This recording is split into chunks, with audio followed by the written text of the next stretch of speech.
Welcome to ExpressTime Solutions Tutorials.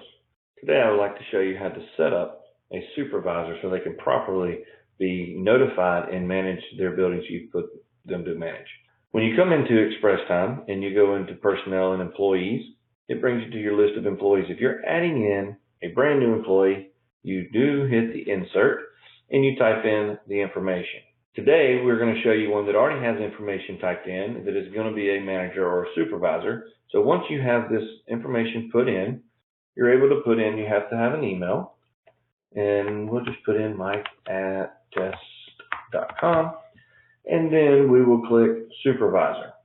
What this does is it automatically takes their cell phone number that is provided along with their carrier, whatever carrier they may be. So this way, when they're on call and they need to be alerted that something went outside the norm of the schedule, this is where they will be notified from. Once you go down through and get them squared away as a supervisor here, you'll want to come on over and look at the mobile options. You want to give a supervisor, allow them to clock in and out on their mobile app. If you want to allow them to request open shifts, if you want them to allow them to order the supplies and to request their PTO, you're able to do that right here individually by giving each individual their own credentials. Once you have all of this mobile completed and have them set up, you're able to post.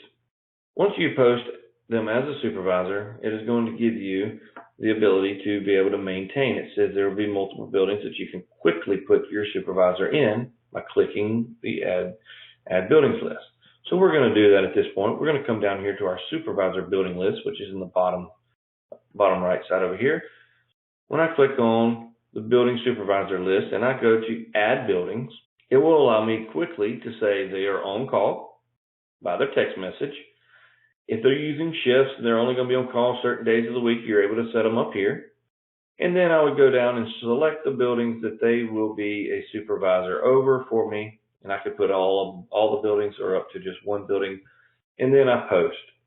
And by posting that will give them right here on call for these buildings. If anything happens outside the norm of the schedule for any of their buildings, they will be text notified. And thanks for watching the tutorials with ExpressTime Solutions. We'll hope to see you on the next one.